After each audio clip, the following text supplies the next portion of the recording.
శ్రీ గురుభ్యో నమః. రామచంద్రమూర్తి తన గురువులని ఎలా ఉపాసన చేశారో, తన యొక్క గమ్యాన్ని ఎలా నిర్దేశించుకున్నారో, ఆయన అభ్యున్నతి పథంలో అలా ఉండడానికి కారణాలేంటో మనం తెలుసుకుంటూ ఉన్నాము. మరి వశిష్ఠుల వారు, జనక మహారాజు గారు వారందరూ కూడా కోసల రాజ్యంలో కొలువై ఉండగా విశ్వామిత్రుల వారు వేంచేస్తారు. విశ్వామిత్రుల వారు వేంచెయ్యగానే దశరథ మహారాజు గారికి కించిత్ భయం కలుగుతుంది. ఎందుకంటే విశ్వామిత్రుల వారు అనగానే అందరూ కూడా అప్పటి వరకు ఏమనుకునే వారు, ఆయన కోపానికి ప్రతీకలు అనుకునేవారు. కాబట్టి విశ్వామిత్రుల వారు వస్తున్నారనగానే గబగబా అర్ఘ్యపాద్యాదులు ఇచ్చారు, ఎదురెళ్లారు, స్వాగతం పలికారు. కానీ మనసులో ఎక్కడో శంకమ్మో ఈయనెందుకు వచ్చాడు ఇప్పుడు అన్నటువంటి భావనతో భయపడుతూనే దశరథ మహారాజు గారు విశ్వామిత్ర మహర్షిని లోనికి ఆహ్వానించారు. విశ్వామిత్రుల వారు వచ్చి, నేను యాగం చేస్తున్నాను, యాగ సంరక్షణార్థం రాముణ్ణి పంపించమని అడగగానే వెంటనే దశరథ మహారాజు గారు ఒప్పుకోలేదు. దశరథ మహారాజు గారికి ఏంటి, ఆయన అవతార పురుషుడని ఆయన పుత్రకామేష్టి యాగం చేసేటప్పుడు తెలిసినప్పటికీ కూడా తండ్రి అనేటటువంటి మాయ ఆయన్ని కమ్మేసింది. తండ్రి అనేటటువంటి మాయ ఆయన్ని కమ్మేసేసరికి పితృవాత్సల్యంతో అయ్యో లేక కలిగినటువంటి కుమారుడు, పైగా రామచంద్రమూర్తి అంటే వల్లమాడినటువంటి ప్రేమ. మరి రామచంద్రమూర్తికి కూడా తండ్రి గారంటే అంతే గౌరవం. అందుకనే మన గోపరాజు గారు కూడా తాను శ్లోకాలు రాసేటప్పుడు, తను శతకాన్ని రాసేటప్పుడు ఇంకొక పేరు ఉపయోగించలేదు. దాశరథి కరుణాపయోనిధి అంటూ తండ్రి పేరుతోటే ఆయన శ్లోకాన్ని కూడా పూర్తి చేశారు. దాశరథి అనగానే రామచంద్రమూర్తి కూడా ఉలిక్కి పడతాటమ్ము, మా నాన్నగారి పేరు చెప్పారు, నా పేరు చెప్తే పర్వాలేదు, మా నాన్నగారి పేరుతో నన్ను పిలుస్తున్నారు, దాశరథి కరుణాపయోనిధి అని పిలుస్తున్నారు అని ఆయన ఉలిక్కి పడి వెంటనే మనకి పనులన్నీ కూడా చేసి పెడతాట. అంటే తండ్రికి ఇచ్చినటువంటి గౌరవం ఇక్కడ మనకి తెలుస్తుంది. మరి రామచంద్రమూర్తి కంటే కూడా తండ్రికి అంతే ప్రేమ. మరి అంతే ముద్దుగా ఉన్నటువంటి తన కొడుకుని చూసుకొని ఏ తండ్రి అయినా అంతే కదా ముచ్చటపడిపోయేది. చిన్నతనంలో కొడుకులు చేసేటటువంటి చిన్న చిన్న పనులని కూడా, చిన్న చిన్న తప్పులని కూడా తల్లిదండ్రులు ఏం చేస్తారు, హృదయంలో పదిలంగా దాచుకుంటారు. మరి రామచంద్రమూర్తిలో మనకి వెతుకుదామన్నా ఒక తప్పు దొరకలేదు. మరి అలాంటిది దశరథ మహారాజు గారికి ఆ పిల్లవాడిపై ఇంకెంత ప్రేమ ఉండాలి. అమ్మో ముక్కుపచ్చలారనటువంటి కుమారుడు రామచంద్రమూర్తి అంటే, కాబట్టి నేను ఎలా పంపిస్తాను అన్నట్టుగా సందేహాన్ని వెలిబుస్తాడు. విశ్వామిత్ర మహర్షి ఏమీ మాట్లాడడు. రామచంద్రమూర్తి ఎవరో వశిష్ఠులకి తెలుసు, కాబట్టి మీరు వశిష్ఠుల వారిని కనుక్కొని నాతో పంపించాలా వద్దా అన్నది నిర్ణయించుకోమని చెప్తాడు. వెంటనే వశిష్ఠుల వారు ఇది లోక కళ్యాణార్థం జరుగుతోంది కాబట్టి తప్పకుండా రామచంద్రమూర్తిని విశ్వామిత్రులతో పంపించమనగానే అందుకు దశరథ మహారాజు గారు సంసిద్ధులవుతారంటే, ఒక గురువు గారి మాటకి దశరథ మహారాజు గారు కూడా ఎంత ప్రాధాన్యత ఇచ్చారో చూడండి. గురువు అంటేనే మనకి చీకటి నుంచి వెలుగులోకి నడిపించేటటువంటి వాడు. కాబట్టి వశిష్ఠుల వారు మాట మన్నించి దశరథ మహారాజు రామచంద్రమూర్తిని విశ్వామిత్రుల వారితో పంపించారు. కాబట్టి ఇప్పటికీ మనము రామచంద్రమూర్తి గురించి కథలు చెప్పుకుంటూ ఉన్నాము. పైగా పెద్దలు చెప్పేది కూడా ఏంటి, రామాయణం ఎంత కాలం వినపడుతూ ఉంటుందో, రామనామం ఎంత కాలం చెప్పబడుతూ ఉంటుందో అంతకాలం మానవత్వం అనేది నిలిచి ఉంటుంది అని మనకి పెద్దలు కూడా చెప్తూ ఉంటారు. అందుకని ఎలా విన్నప్పటికీ కూడా రామాయణమే. రామాయణంలో ప్రతి పాత్రని కూడా అంతలా పోషించి చూపించినటువంటి మహనీయుడు రామచంద్రమూర్తి.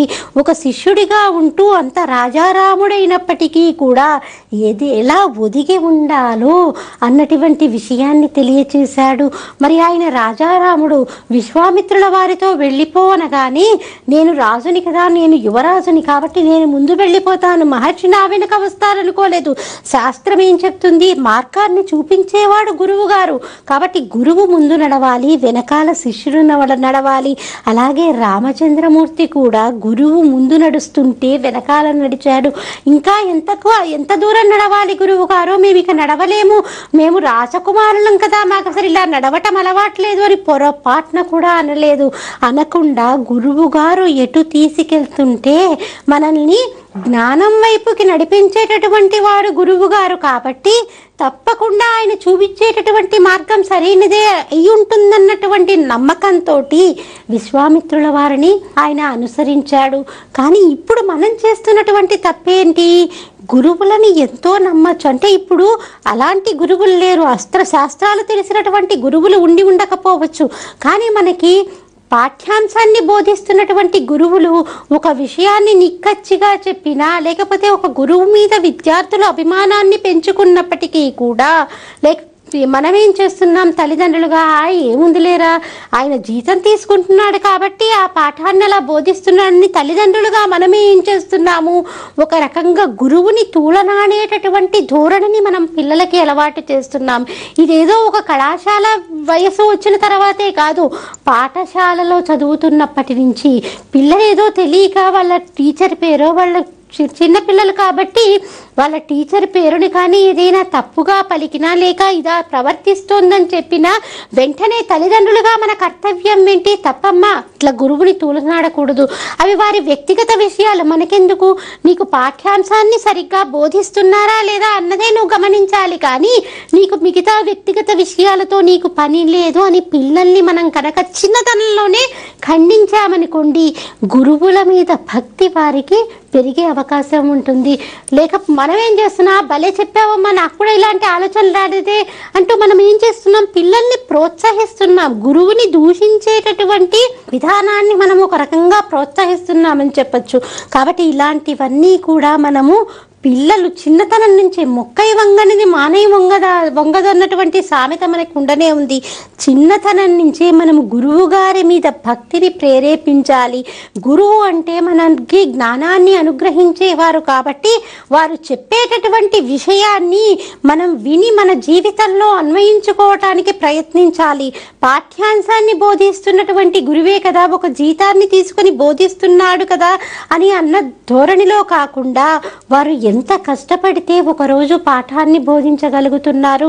తరగతి గదిలో 1 గంట సేపు 40 నిమిషాలు ఆగకుండా చెప్పటం అంటే మాటలు కాదు కదా. ఒక పాఠ్యాంశాన్ని తీసుకొని దాన్ని విపులీకరించటం అంటే మాటలు కాదు కదా.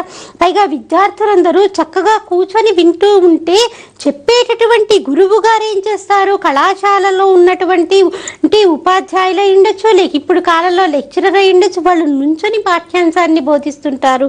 ఎంత వయసు అయినప్పటికీ ఆరోగ్యం సహకరించినా సహకరించకపోయినా ఎంతో కష్టపడి తన పిల్లలు వృద్ధిలోకి రావాలి అన్నటువంటి ధోరణిలో వాళ్ళు ఆ పాఠ్యాంశాన్ని బోధిస్తున్నారే. కాబట్టి వాళ్ళ ఓపికకి మనము జోహార్లు అర్పించాలని పిల్లలకి చెప్తూని, రామచంద్రమూర్తి తన గురువులని ఎలా గౌరవించారు, అలా గౌరవించటం వల్ల ఆయన ఏ స్థితిని పొందాడో మనం కనుక తెలియచేస్తే తప్పకుండా మనం కూడా మన పిల్లల ఎదుల దేశభక్తిని ఎలా అయితే పెంపొందింపచేస్తామో గురుభక్తిని కూడా అలాగే ప్రోత్సహించాలి.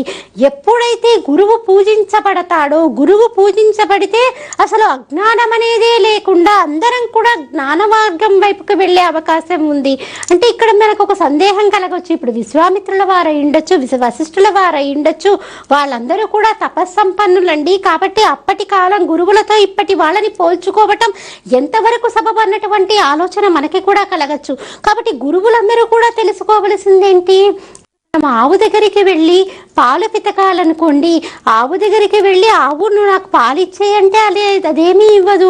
తను ఏం చేస్తుంది, మనము ఒక్కసారి పొదుగుని ముట్టుకొని సిరలని రాగగాని తన దగ్గర తనకి దూడ ఉన్నప్పటికీ కూడా తనలో ఉన్నటువంటి పాలనన్నిటినీ కూడా ఆవు ఏ రకంగా అయితే ఇస్తుందో, గురువులైనటువంటి వారు వారికి తెలిసినటువంటి విద్యనంతా కూడా విద్యార్థులకి అందించడానికి ప్రయత్నించాలి.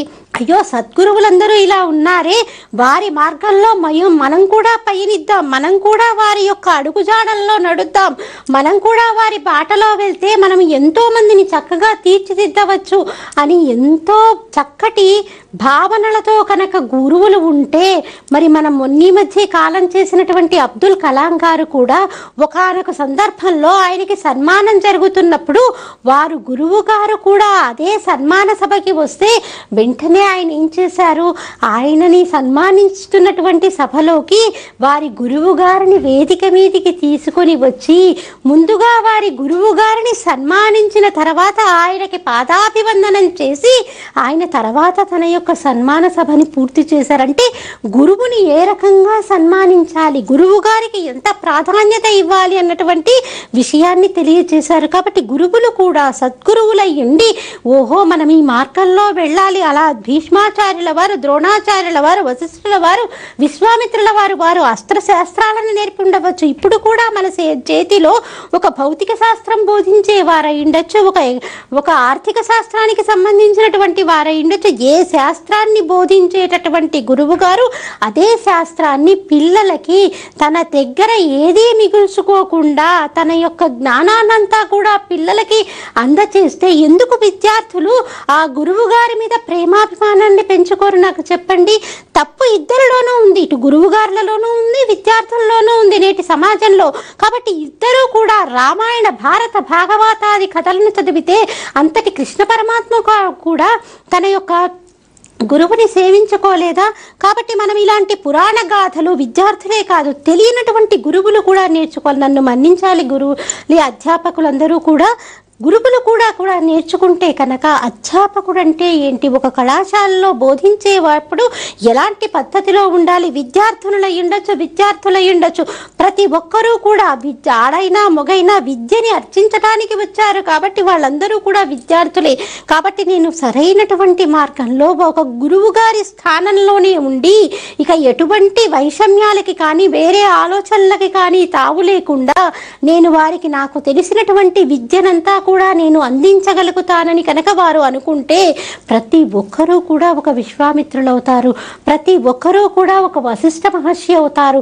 ఆ త్రేతాయుగంలో వారిని ఎలా పూజించారో ఇప్పుడు మన కలియుగంలో కూడా అలాంటి వారు అలా వారి విద్యని అందించినటువంటి వారందరూ కూడా వారు పూజలు అందుకునేటటువంటి అవకాశం ఉంది. కాబట్టి తప్పు ఎక్కడ జరుగుతుంది అనేది ఒక కళాశాలలో వాళ్ళు యువరక్తం అండి విద్యార్థులే ఇలా తప్పు చేశారనుకోవడానికి వీల్లేదు. ఎన్నో చూస్తున్నాం, ఎన్నో చదువుతూ ఉన్నాం. కళాశాలలో అధ్యాపకులు కూడా తప్పు చేసి ఎన్నో సందర్భాలలో పట్టుబడినటువంటి ఉదంతాలని ఈ మధ్యకాలంలో మనం చూస్తున్నాం. అధ్యాపక స్థానం అంటే ఏంటి, తల్లిదండ్రులతో పాటు సమానంగా గురువు గారిని కూడా చూసుకోవాలని మనకి శాస్త్రాలు చెప్తున్నాయి, వేదం చెప్తుంది. మాతృదేవోభవ, పితృదేవోభవ, ఆచార్య దేవోభవ అని తల్లిదండ్రుల తర్వాత స్థానాన్ని నువ్వు గురువు గారికి తప్పకుండా ఇవ్వాలి అని మనకి శాస్త్రాలు చెప్తున్నాయి. ఎందుకంటే తల్లిదండ్రులు మనకి జన్మనించారు, ఇక జన్మ లేకుండా చేసేటటువంటి అధికారాన్ని ఎవరిస్తున్నారు, అవకాశాన్ని ఎవరు కల్పిస్తున్నారు, గురువు గారే కల్పిస్తున్నారు. ఇప్పుడు మొన్న అబ్దుల్ కలాం గారు చనిపోయారండి. చనిపోతే ఆయనకి కుటుంబం ఉండి ఉండకపోవచ్చు, పిల్లలు లేకపోయి ఉండొచ్చు, భార్య లేకపోయి ఉండొచ్చు, కానీ యావత్ ప్రపంచం ఆయన గురించి బాధపడిందా లేదా, అయ్యో ఒక మహనీయుణ్ణి పోగొట్టుకున్నామని బాధపడ్డామా లేదా? అలాంటిది మనము ప్రతి ఒక్కరి హృదయంలో సంపాదించటానికి ప్రయత్నం చేయాలి. ప్రతి అధ్యాపకుడు కూడా నా విద్యార్థులకి నేను నాకు తెలిసినటువంటి విద్యనంతా ధారపోస్తాను అని ఎప్పుడైతే ప్రతి అధ్యాపకుడు ఇలా నిర్ణయించుకుంటాడో అది ఎప్పుడో ఒక వయసు వచ్చేసిన తర్వాత కాదు, అధ్యాపక వృత్తిని చేపట్టే ముందే ఇలాంటి నిర్ణయానికి కట్టుబడి ఉంటే కనుక నిజానికి ఎంతో మంది అలాంటి మహర్షులు తయారవుతారు. ఎందుకంటే ఇప్పుడు కొన్ని కళాశాలలో అలా వారి అధ్యాపక వృత్తిని ఒక తపస్సుగా చేసి ఎంతో మంది మహనీయుల్ని తీర్చిదిద్దినటువంటి వారు ఎంతో మంది ఉన్నారు. కాకపోతే వాళ్ళందరూ వెలుగులోకి రావట్లేదేమో కానీ ఆ అధ్యాపక వృత్తిలోని చక్కటి విద్యార్థులని తయారు చేయటంలో వారు ఎంతో తృప్తిని వెతుక్కుంటూ ఇంకా తెలియనటువంటి కొత్త కొత్త విషయాలని వారికి వయసు పైబడుతున్నప్పటికీ కూడా అధ్యయనం చేస్తూ ఎంతో మంది ఇంకా వారి విద్యార్థులకి మార్గదర్శకం చూపుతున్నటువంటి మహనీయులు ఎంతో మంది ఉన్నారు. కాబట్టి అలాంటి వారందరినీ కూడా మనం ఆదర్శంగా తీసుకోవాలి. అప్పటి కాలం వాళ్ళు కాదు, ఇప్పటి వాళ్ళు ఉన్నారు కదా. కాబట్టి అధ్యాపకులు కూడా అలా ఉండగలిగితే తప్పకుండా విద్యార్థులు వారిని అలాగే గౌరవించి తీరుతారు.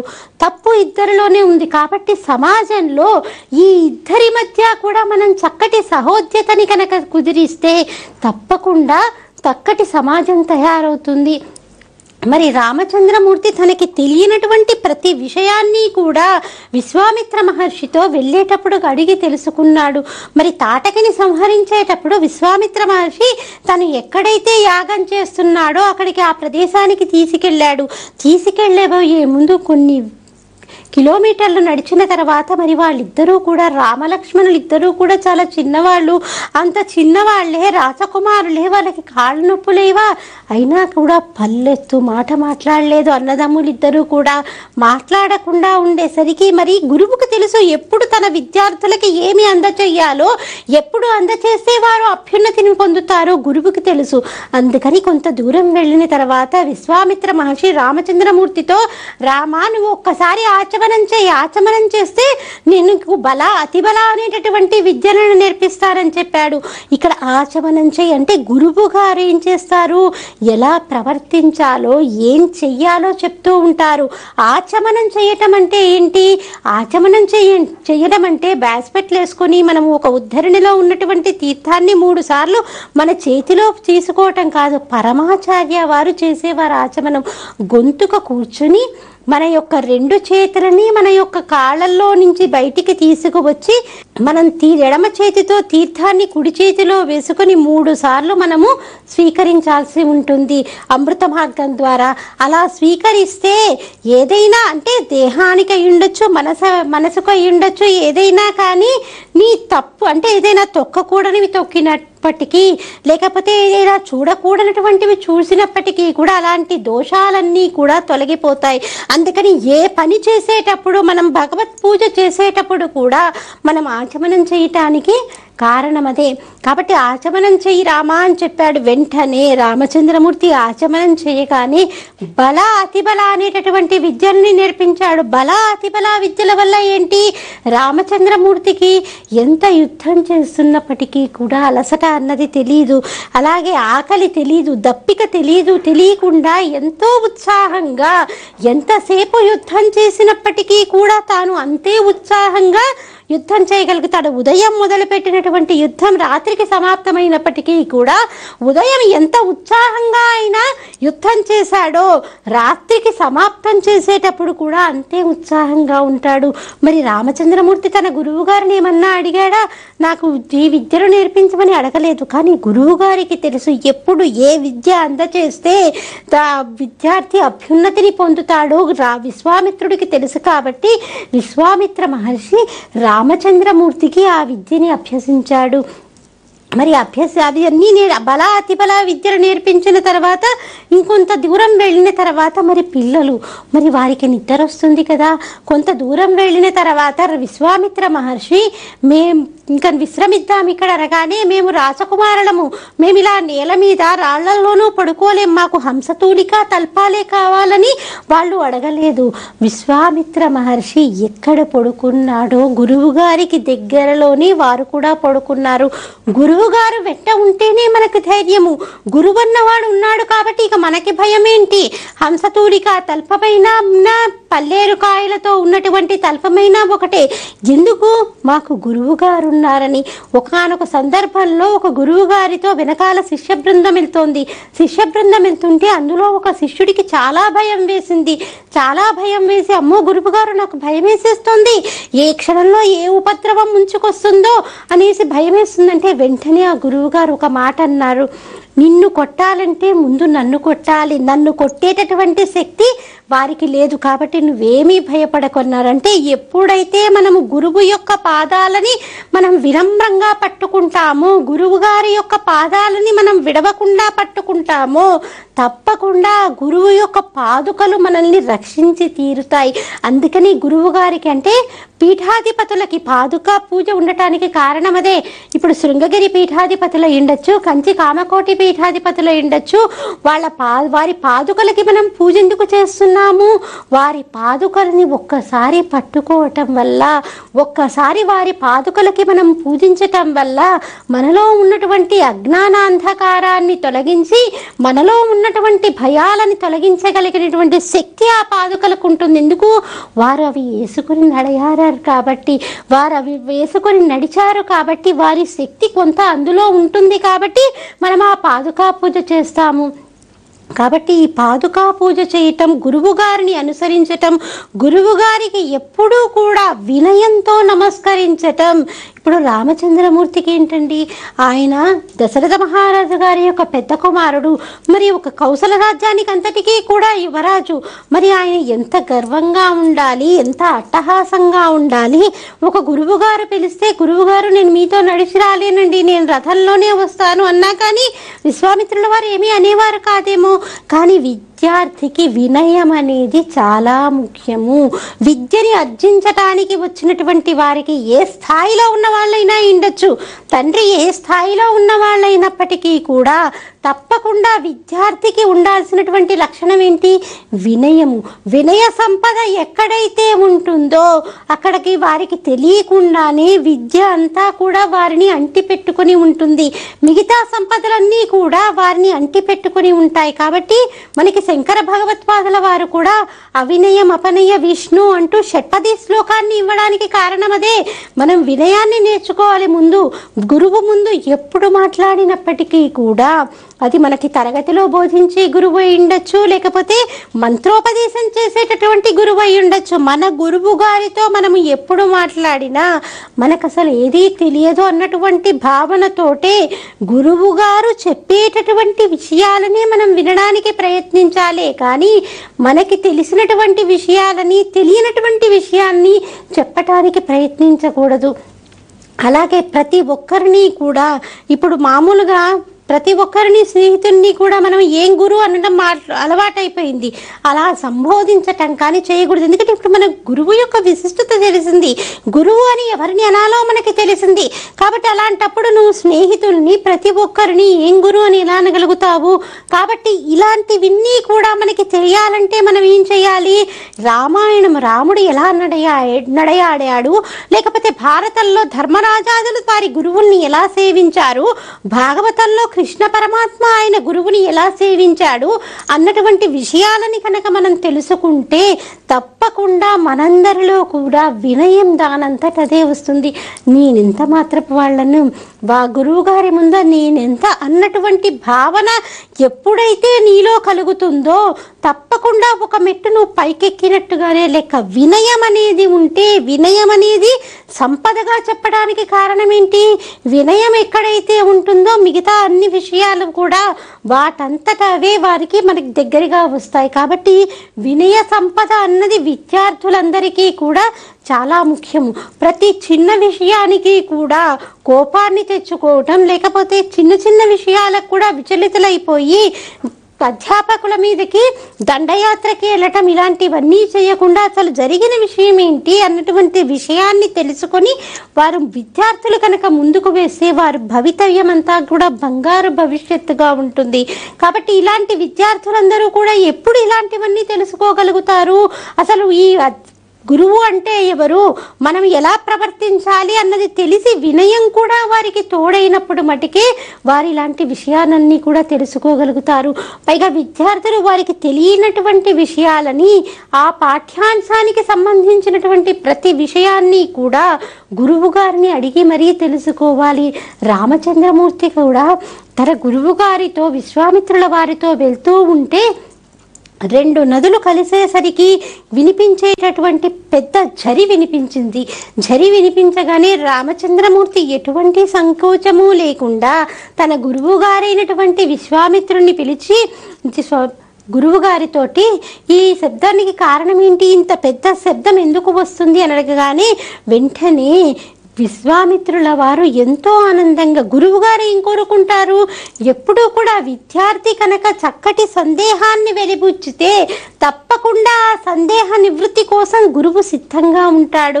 విశ్వామిత్రుల వారు వెంటనే ఇది సరయూ మరియు గంగా నదులు కలిసినటువంటి ప్రదేశం, అందుకనే సరయూ నది గంగా నది కలిసేసరికి ఇక్కడ ఇంత పెద్ద శబ్దంతో ఇంత ఝరి వచ్చి, ఇంత ఝరితోటి ఇంత శబ్దం వినిపిస్తోంది అని చెప్పగానే వెంటనే రామచంద్రమూర్తి ఆ యొక్క గంగావతరణం గురించి తన యొక్క పితరులు ఎంత కష్టపడ్డారో ఆ నదిలో ఉన్నటువంటి గంగని భూమిపైకి తీసుకురావటానికని రామచంద్రమూర్తి ఆ రోజు నిద్రపోయేటప్పుడు తన పూర్వీకుల గురించి ఆలోచిస్తూ, ఓహో ఇంతటి మహానుభావులు మా పూర్వీకులందరూ, కాబట్టి నేను ఇంకెంత ధర్మాన్ని ఉంచుకోవాలి, నేను ఇంకెంత ధర్మపథంలో నడవాలి అన్నటువంటి విషయాలన్నీ కూడా ఆయన హృదయంలో పోయాయి.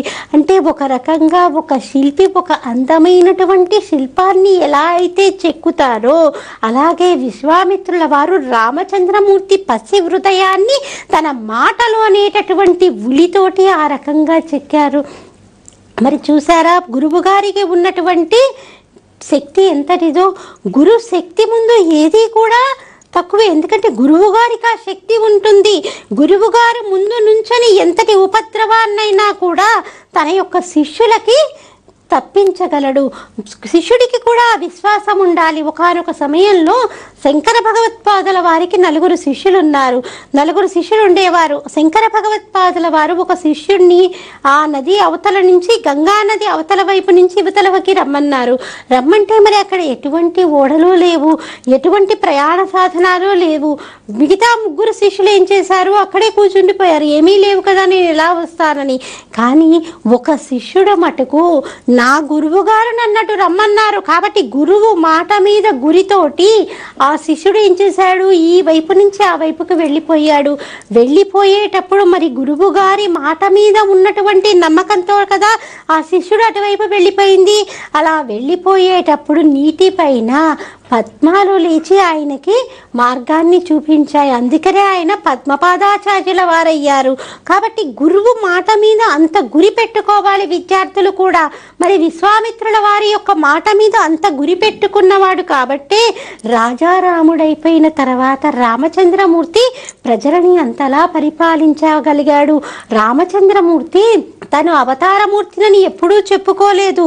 ఆయన పైగా తను అవతారం ఎత్తిన తర్వాత నేను అన్ని అవతారాలలాగా అవతారం ఎత్తి నేను పరిసమాప్తి చేస్తానని చెప్పుకోలేదు.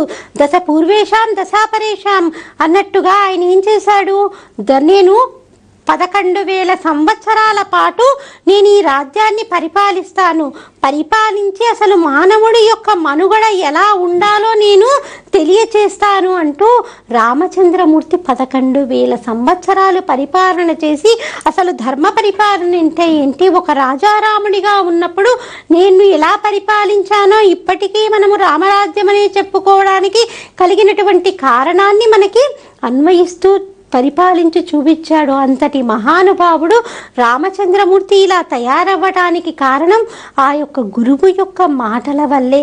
కాబట్టి ఇంకా దీనికి సంబంధించినటువంటి విషయాలని మనం వచ్చే కార్యక్రమంలో తెలుసుకుందామమ్మా. స్వస్తి.